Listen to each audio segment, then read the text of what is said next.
ये देखो ऐसा करते हैं लोग, नजदीक आके हॉर्न बजाते। फ्यू पैसा गंदा है ना रिक्शा का, पुलिस लिखा है उस पे। What's up guys, welcome back to my channel. This is Chiranjeevi and I hope you guys are smiling. If yes, then keep smiling. If no, then start smiling. So when we talk about smile, what brings a big smile on our face? The dreams, when the dreams comes true, correct? So when I was a child, like everyone, even I had a dream that one day I will own a super bike. So there are few people who just have a childhood dream, and then there are few who achieve it or who works towards it. And I was one of them who could never stop dreaming about this super bikes. And you know, this is just one of my dream. My dream does not stop here. The second reason is naked motorcycle. I am more inclined towards naked motorcycles than the faired ones, but that does not mean that the faired motorcycles are not good. It's just that my personal priority is naked over the faired ones, like the Street Triple, the Hayabusa B King, Honda CB series and etc. I know looks and this is subjective, but I am just sharing my personal opinion and the reason for me to choose this naked beast. So let me tell you one thing. Before purchasing this motorcycle, I had taken the test ride twice, but for some reason, you know, I could not collect the money. I failed in collecting money. I was very upset. But the second time when I failed, that was the time I decided and I promised myself that the next time I'm going to the showroom is to book this beast, and that's what I did. So the third reason is budget. I had a set budget to buy a motorcycle, and we all know budget is the most important factor for all of us, especially for a middle class person. So, you know, along with my Z900, I had two other motorcycles in my mind. That was the Street Triple RS and the CB650R. The Street Triple RS was out of my budget, but it is a good motorcycle. However, the CB650R, I find that motorcycle a little expensive for a 650cc segment. I know others might have a reason, but this is my personal opinion. Because in the same budget, I'm getting almost a liter class motorcycle, the Kawasaki Z900. So the fourth reason is that Kawasaki is a Japanese motorcycle, and we all know that how reliable the Japanese motorcycles are. So the fifth reason is I chose this because, like, just look at it, how amazing it looks. The Sugomi headlamps, the sleek and compact design, the color combination, the matte black in the front followed by the metallic tank and these venom pipes going up, they look so amazing. So the next point is that Kawasaki Z900, it is very smooth, very refined, and when you sit on it and when you try to twist the throttle, it just gives you that amazing feeling in each and every throttle.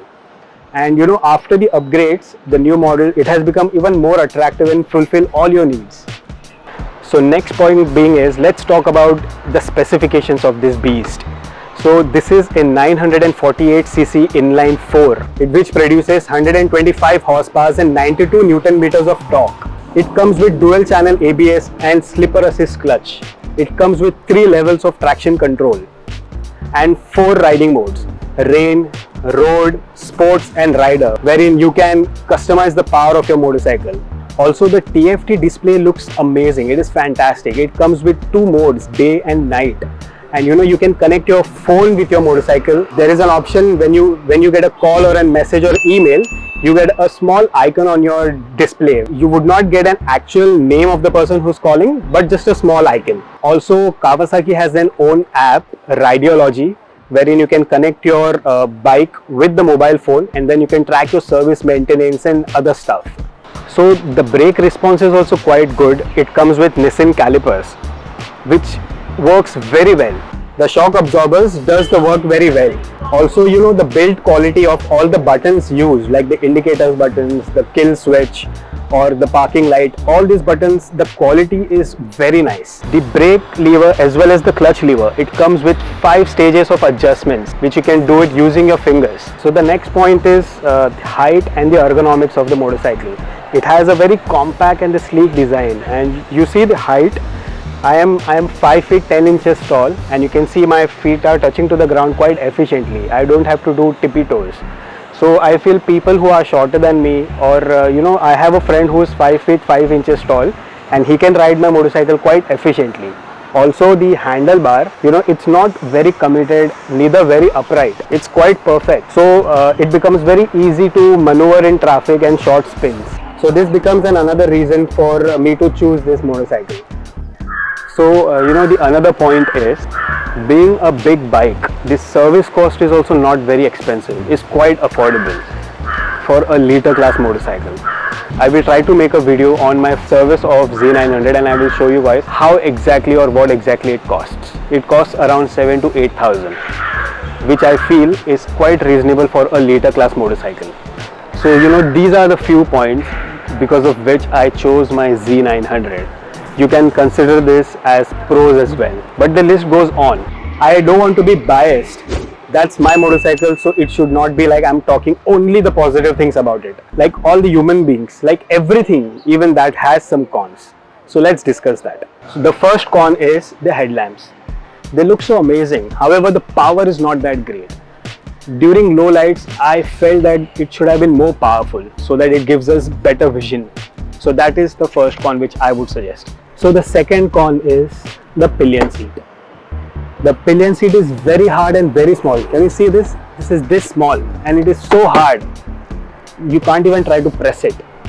So it becomes very uncomfortable for the pillion riders. And there are no handles to hold on to. So if someone is sitting at the back, they have to hold the rider. So the third con is the missing mudguard. Being a naked motorcycle, of course it does not come with a mudguard, but it is something we have to think about, because whenever there is waterlogging or if it is raining, the mud water is going to splash on the rider as well as the pillion rider if there is one. So your clothes are going to get dirty. So this is the third con which I would like to point out. So there are two more cons which I would like to focus, but they do not make much of a difference, but I would like to point it out. So the first is that the quick shifter is missing.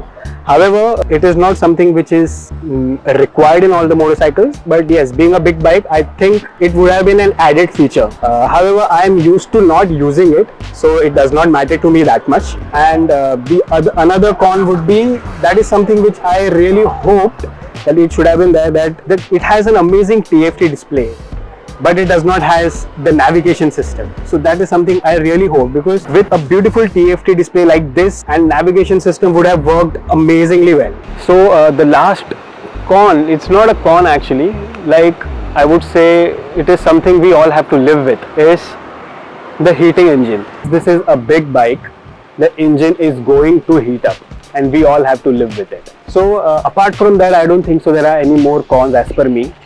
This is a beautiful motorcycle. If you're planning to buy it, you should definitely go for it.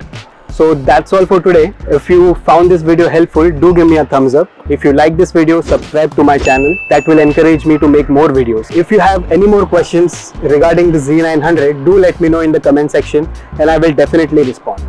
And I will meet you guys in my next video very soon. Till then, take care of yourselves, ride safely, responsibly, always wear your helmet and follow all the traffic rules. Till then, bye-bye.